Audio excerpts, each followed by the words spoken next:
Live right here on this Tuesday on the early line on SportsGrid. It is franchise tag deadline day around the National Football League. I believe around 4 p.m. Eastern time this afternoon, the tag deadline comes to a close. So if there is a player on your roster that you want to place under a franchise tag, either non-exclusive, exclusive, or that transition tag, it must be done by this afternoon.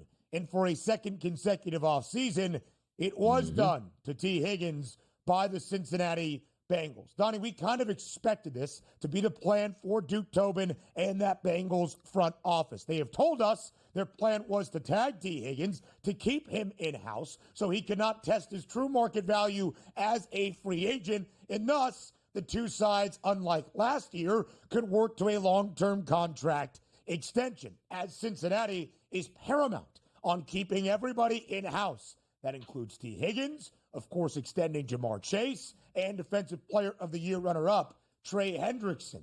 Do we trust the Bengals, DRS? I trust the Bengals using the letter of the law to make their players ultimately upset in the end, where they will say, this is your contract, you will obey by it. And I always joke about this with the Bengals. If you said, like, all right, Joe Burrow's going to sit this season out, MarrChase, and also Tee Higgins, the Bengals would be like, that's fantastic. Look at all the money we don't have to pay, when the fans would actually be upset and the team would be losing on the football field because they don't want to pay said players. So having that background with how Cincinnati's ultimately a cheap organization, they also are doing things backward at this point. You have to have a game plan for the future.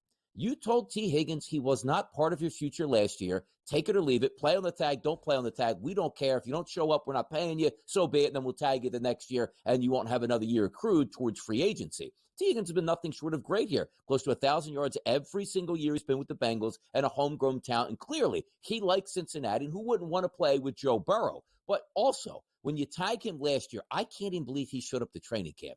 When you get the tag in the NFL, that is your last resort as an organization, because you want to tag him to say, you are our guy. If push comes to shove, you will make a lot of money for 1 year as one of our positional players. But the reason you put the tag on players is not to play on the tag, Ben, is to tag them to say, this gives us a couple months to work out a deal long-term because we want you here. The Bengals said last year, here's your tag. Don't come talk to us. You're not even in our future plans. We want you for 1 more year, and then you'll be gone. So then he goes, okay, I'll show up and be the good soldier. Then the gold at the end of the rainbow is coming next year. They slap him with the tag again, which there's no way as an agent you can let him play under it. And you might tell me, Ben, say, you know what? That's a lot of money to play on, $26 million for 1 year. Not when, if he hits free agency, he would get well north of $80 to $90 million guaranteed the minute he signs his name. And you say, well, what's the difference in that point? If Tee Higgins this year blows out his knee, say goodbye to all that monster money. He's going to have to do it on a prove-it deal for $5 million next year. If Tee Higgins goes out this year with a $80 to $90 million guaranteed contract and blows his knee out, that's all his money, regardless if he ever plays football again. I don't understand what the Bengals are doing. And in just a moment here, I'm also going to explain, Bane, what MarrChase actually enters into this equation now as well. So let's go through the timeline, right? The Cincinnati Bengals placed the franchise tag on Tee Higgins last year. And Donnie is correct, with the intention of being like, take it or leave it, pal. We're not reworking a long-term contract extension. You will play under the franchise tag or you will sit out. Tee Higgins does not sit out. We debated if Tee Higgins would even play for the Bengals in 2024. He does, not a full season, only starting 9 games, playing in 12, dealing with injuries, but was red hot down the stretch as the Bengals tried to make their run to the postseason. You see it there.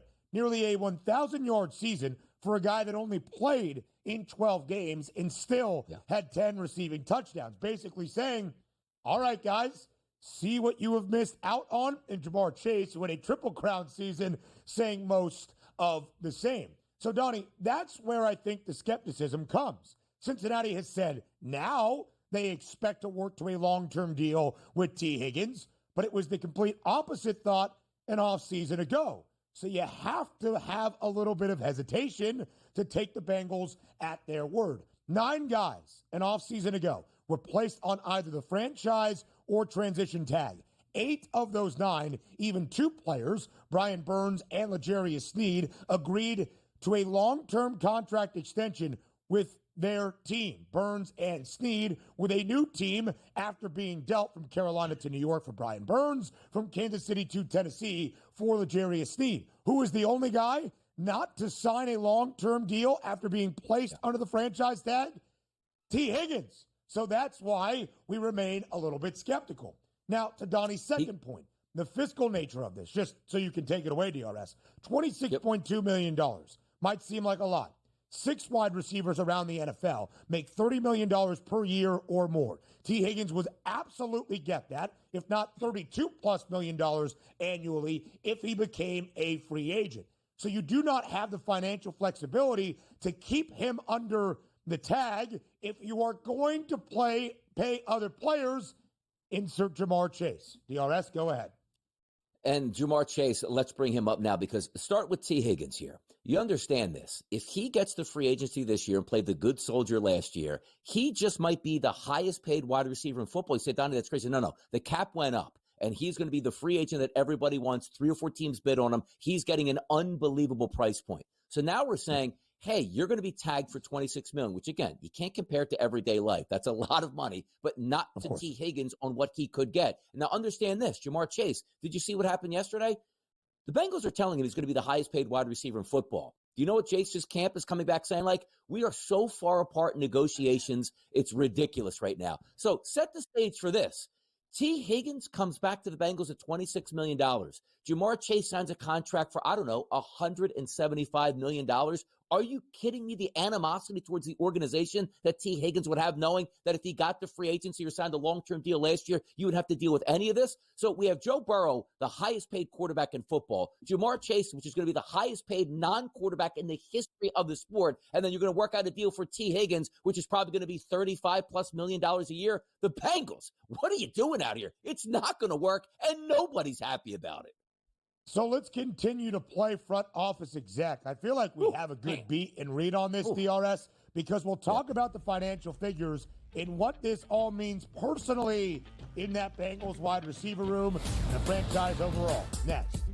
Live right here on the early line on SportsGrid. Donnie Wright's side is many things. A commissioner, a forecaster, a handicapper, and, of course, beyond all of that, a doctor and a fashion police as well. Yes. Wow, a lot of titles for Mr. Right Side. However, you could include pseudo front office executive handling financial issues for NFL teams. And Donnie, through your wisdom, I feel as though I have gained some as well. One of the reasons the Bengals are entering very precarious territory around Tee Higgins, placing the franchise tag on their star wideout for a second consecutive year, is here's where I think first and foremost, Donnie, you have some issues. If you place the franchise tag on Tee Higgins, $26.2 million, as Donnie has highlighted, sounds like a lot.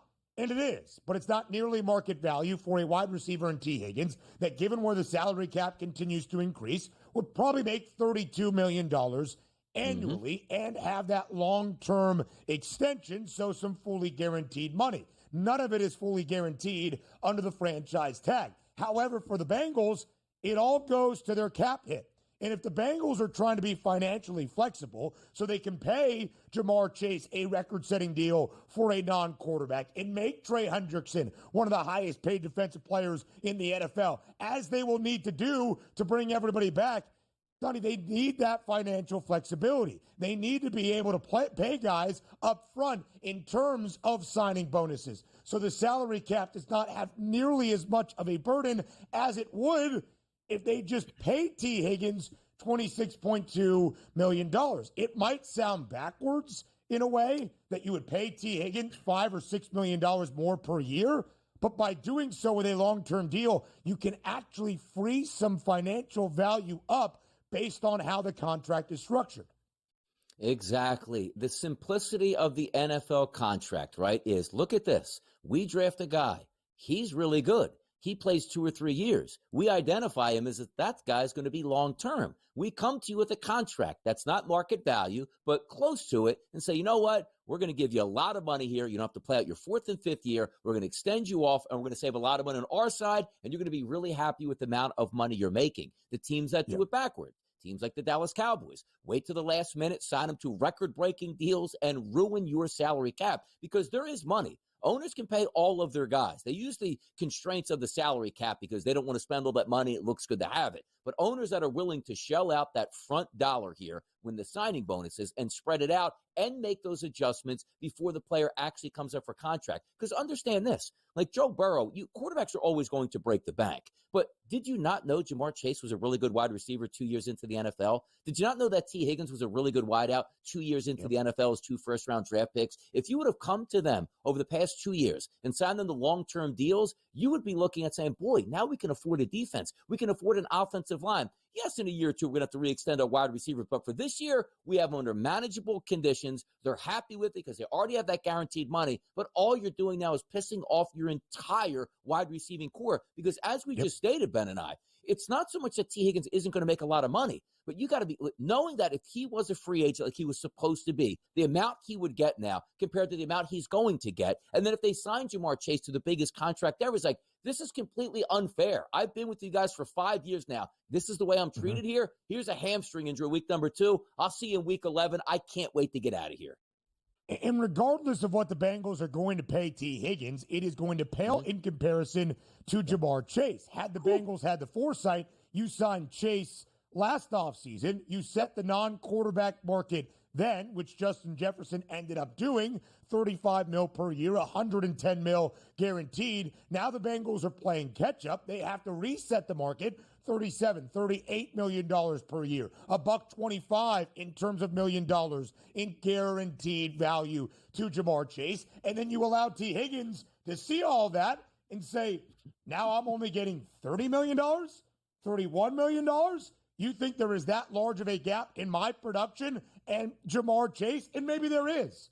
But still, you have spurned players in your franchise who you are reportedly in charge of taking care of and making happy so that you can make yet another Super Bowl run, which is what the Bengals can do if everybody is paid and everybody is there and everybody is happy, as they did back in 2021, as the odds kind of expect to be the case in Cincy this year, an 18-1 number on the Bengals that opened at a 24-1 price. We will continue talking franchise tag news on the other side of the break, but July 15th is the date if a player is placed under the tag that the club and the player can agree to a long-term deal. More NFL news and notes next. Other really big headlines around the National Football League on franchise tag or transition tag, deadline day in the NFL. It seemed unlikely. It turns out that it is. The Minnesota Vikings DRS, despite the sensational year that Sam Darnold had last year in Minneapolis, will not be placed under the franchise tag by the Vikes this offseason, freeing him up to be a free agent. The Vikings say they remain interested. I don't think they're going to pay the money necessary to keep Sam Darnold in-house as they focus on their future in J.J. McCarthy. Here's why it did not make sense. First and foremost, you drafted McCarthy 10th overall to be your guy. He is going to be your face of the franchise moving forward. Darnold kind of ruined that opportunity in the 2 biggest games of the year for Minnesota. But still, Sam Darnold is going to make some cash this offseason, and the franchise tag value of more than $40 million to have Sam Darnold as a backup or competing for the starting quarterback role, that's way too high of a price tag to pay. It is too high of a price tag to pay. And also understand this, like Minnesota's not like, oh my goodness, we don't have a backup plan. Like, no, they drafted their backup plan last year, which was their franchise guy in the top 10 in J.J. McCarthy. He should play this year. If he's healthy, he's got a full year to rehab. It's not like you're going to rush him back onto the field. He should be fine. But also, like Sam Darnold, like going to the free agent market, I'm wondering where he's going to go, which we'll talk about a couple teams that might be his landing spots, but he is going to make money. He could be a bridge quarterback. He could be maybe a future quarterback because he did show some signs of life. Like, hey, you know what? Give me a good wideout. Give me a good head coach calling plays, and I can perform. Now, it's just a shame because I'll tell you what. He doesn't play poorly, let's just say, against the Detroit Lions, or he doesn't play poorly in the playoffs against the Rams. you might be thinking in Minnesota, like, this is your franchise guy, and maybe we can trade the youngster behind him, or like, hey, you know what? We'll put you on the Aaron Rodgers plan where we'll see you in 3 to 4 years. It's just a shame, and would have been really interesting for Minnesota, the decision they would have had to make if they had won a playoff game, just a single one, because I think the argument for bringing him back in Minnesota would have been much stronger. You saw the way it played out. Oh, there's the old Sam Darnold we know and love from the New York Jets. We understand that, which is unfair, which how well he played in the regular season, but it is what it is. But also, the key point here, Minnesota can't bring him back. The future is now. You have a young quarterback on a roster that you look like you can win football games. He can progress. And also, you get him real cheap, Ben, $5, $6, $7 million a year, as opposed to $40 million a year. And Sam Darnold, fair or not, ceiling high or floor low, however you describe Sam Darnold's play as a quarterback in the NFL, is going to garner, at least you would think, $30 million per year from a certain franchise in desperate need of a quarterback. And the Vikings are not in desperate need of a quarterback. Turning now to J.J. McCarthy. DRS, a longtime bird who helped in winning a Super Bowl this year.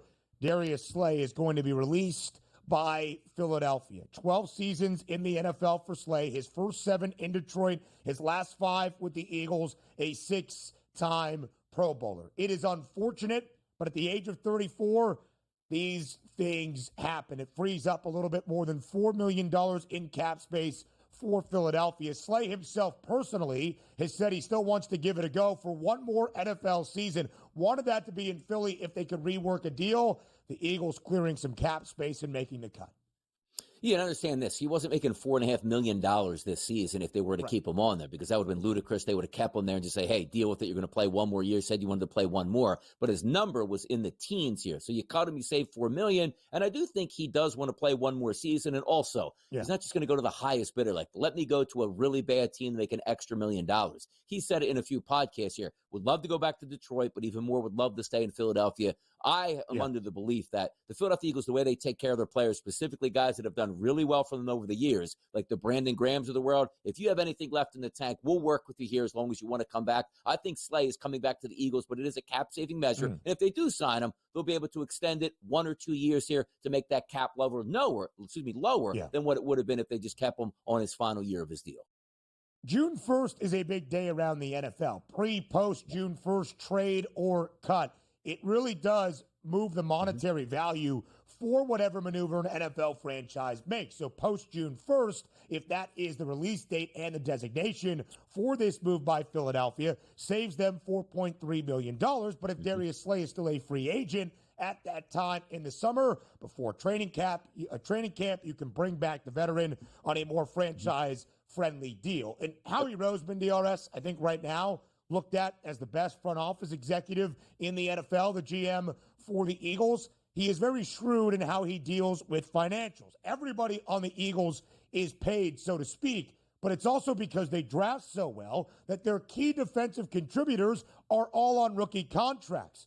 Jalen Carter, Jordan Davis, Nakobe Dean, Quinyon Mitchell, Cooper DeJean, everybody there. That's how you save some money. The veteran Darius Slay set to be released at this moment, as is the veteran offensive lineman in Cincinnati, Alex Kappa, who had played every single game for the Bengals the last 3 years he was in Cincy. This move, though, frees up about $8 million of cap space for Cincy. They have freed up more than $17.5 million so far this offseason. All the dollars and cents necessary so that you can pay everybody to stay on the Bengals. I'll tell you what's crazy, too, because, you're going to try to maneuver your roster around to save as much money as you can to try to save your stars. Now, let's understand this, Ben. Last year, correct me if I'm wrong, the Bengals weren't a playoff team. So Joe Burrow always has that massive contract. Let's just say you sign MarrChase to more money than we've ever seen outside of a quarterback in the NFL, and you do a long-term deal for Tee Higgins. And then on the other side of the football, Trey Hendrickson, which is the sack leader in the NFL, you rewrite the market for him. You didn't make the playoffs last year. Everybody got 50% higher salaries, which I don't know where you find the money to just build an average defense to try to help out. And God forbid if any one of those players gets injured next year. So that's the trouble on the horizon, which is why you talk about the Philadelphia Eagles and Howie Roseman. It's like everybody's paid. Everybody's happy. An injury here or there will be fine. And we already have a very good offense and a very good defense. Like the Bengals are not saying like, hey, look, we're going to scrap the offensive line because Joe Burrow already gets sacked at a high rate as well. And then the defense, we can't really improve it because we signed a guy back who's a sack leader, but in the grand scheme of things, really to make that big of a deal. It's almost like the Bengals should be like, all right, MarrChase get us 2 first-rounders. Tee Higgins will get us 1. Hendricks are going to get us 1. We'll just go into the draft the next couple of years. We'll keep Burrow. He's good enough to keep us afloat here. We'll rebuild this thing. It just sounds like all the talented players, 4 or 5 of those in Cincinnati, make up the entire football team, and they didn't make the playoffs last year. Donnie, there might be a time come July where everybody on Cincinnati is paid. MarrChase has set the record for the highest contract ever for a non-quarterback. Tee Higgins might even seem happy. Trey Hendrickson as well. And you might say, hey, heck yeah, Duke Tobin, way to go. No, they have messed this up royally. They could have done this 2 off seasons ago, an off season ago, to actually help their franchise become a true Super Bowl contender, and they have not done that. Even if Tee Higgins and MarrChase are back, there is no guarantee, knowing how porous the Bengals defense was, that they'll be better or good enough to lead Cincinnati to a playoff run this season. DRS, one of the all-time greats, one of the all-time names around the National Football League, a Super Bowl winning head coach, a national championship winning head coach at the collegiate level, and a guy who worked on TV for more than 3 decades. Jimmy Johnson yesterday at the age of 81 announcing his retirement from Fox. He was there from the very first NFL on Fox pregame show more than 30 years ago. He is now retired from that show, and we wish Jimmy Johnson the best. We do. By the way, Jimmy Johnson looks the same age as he did in like 1985 to what he does today. And also, does the guy live a better life? Like, was a head coach of the Miami Dolphins, the Miami Hurricanes, the Dallas Cowboys, 20 plus years in TV. And all he does is live in Key West, fish off his boat, relax, hang out. And looks like that's one of those guys who, like, dude, I just want to have dinner or a beer with that guy. He probably has the best stories and looks like he would be a great time here. So, 81 years old. Enjoy the rest, man. Catch some of those sailfish out there and all that good stuff. Absolutely so, DRS. Wow, a back porch stogie between Donnie Rightside and Jimmy Johnson talking about the future of Miami football. Now that sounds like an ideal summer night. We welcome you to hour number 3, our third and final live right here on this Thursday. What? You get fired up? All right. Yeah. You know, really, every time you say something, when I'm doing the intro to start a segment, I can't really hear you all that much, and it scares me, man. Yeah. You know? The voice is strong, Ben. I think you can go an extra hour after this one. I think the radio is in for the surprise. We're ready. Yeah. I got to do a couple of reads. We got to get the people promoted here on this network. I was really worried. You guys didn't hear it. Maybe you did at the very start of the show. Sounded like I ate a frog, though, to begin today, just even talking to my coworkers before we went live on air. Wasn't sure we would make it for these 3 hours. What is he doing? This is one of the craziest starts to it. Okay. Hold on. All right. You want me to keep talking?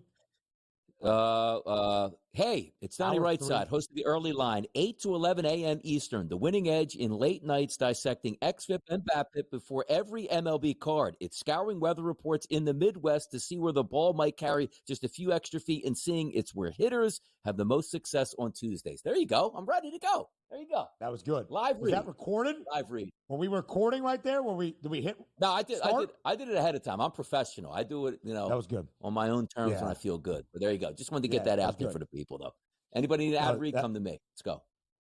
Can I ask you something sincerely? My ad read is a little bit more about college basketball, which of course is my bread and butter. Read it to you? Were you a little bit disappointed? How did you feel about being the baseball guy? Was that okay? I like being the baseball guy, though. Yeah, I love baseball. Like baseball's on the horizon. We got to get the information out to the people, and it's just what we do. So they use the better voices on the air for the ad reads on this company. So when they come to certain people and they need things done, Sure. And I was not sure at the start of today's show if this voice would hold up either throughout the entirety of our 3 hours football full circle, let alone an ad read. So I'm glad we have made it this far. And Hold on. One more thing. Your show, brother. Go ahead. Take it away. Like me and you, like ad reads there, one take and done out the window. Now, I won't use a name, but I understand it would be like this. Yeah, we know. All right, it's baseball season. Hold on, guys. Hold on. Can we do it again? We know who you're talking about. Yeah. Everybody that knows Donnie Rightside knows who you are talking about. Yeah. Ugly scene. I don't think he's watching or listening at this moment right now. All right, we're starting off hour number 3, as we often do, by hearing from the people. So much going on right now in the sports calendar. Final week of the regular season at the high major level in college basketball. Conference tournaments with 3 more tourneys starting on this Tuesday. 9-game slate around the NBA. But it's also tag deadline day in the NFL. If a player on a roster is going to be placed under the franchise or transition tag, it must happen by 4 p.m. Eastern time on this Tuesday afternoon. Will that be the case for Sam Darnold in Minnesota? More than likely not. So if he does become a free agent and test those waters, where does he end up this offseason? Question for all of you in Fade the Public.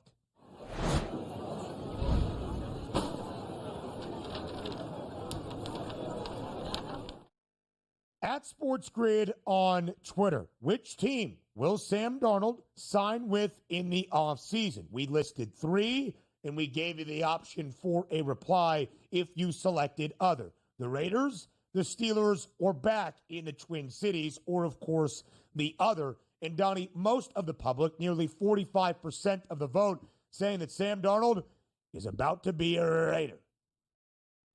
By the way, I can't fault that here because, the arguments that I put up, Ben, with like the quarterback play in the NFL, like Matthew Stafford, hey, bad football team getting a 37-year-old quarterback doesn't make some sense. We have to understand this. Now, he's 27 now. He'll be 28 in June, which is still right in the middle of your prime. And 28, 29, 30, 31, 32. You can get 5, 6, 7, 8 years out of Sam Darnold if you believe he is your franchise guy. Is he a product of a system with Kevin O'Connell that was absolutely fantastic in setting him up and putting him in the best possible position? Could be. Did we see the real Sam Darnold return in the final 2 games of the season? Could be. But I sort of softened my stance a little bit and can agree with the public, even though I didn't vote that way, with the Raiders.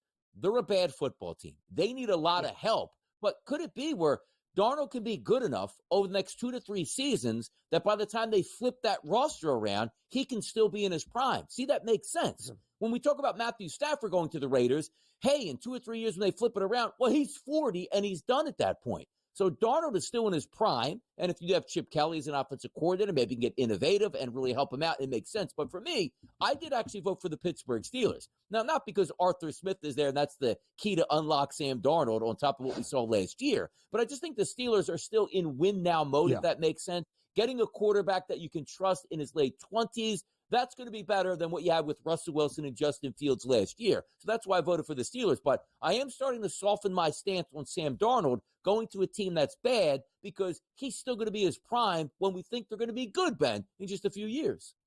So, Donnie, I think you laid it out really well right there. I think the 2 options that make the most sense are the Raiders and the Steelers. I don't think the Vikings need him back. It's the J.J. McCarthy show now in Minneapolis. I don't think the Vikings are going to want to spend the money necessary to bring Sam Darnold back just to be in a quarterback battle at best, or more than likely their backup quarterback. Sam Darnold was a Pro Bowler this year. It is the only year in his 7-year NFL career that Sam Darnold has been a Pro Bowler. Now, I don't say that just to slight the guy. He was sensational this season. Look at the stats that we are seeing on our screen. More than 4,300 passing yards, 35 touchdowns was incredible for the Vikings.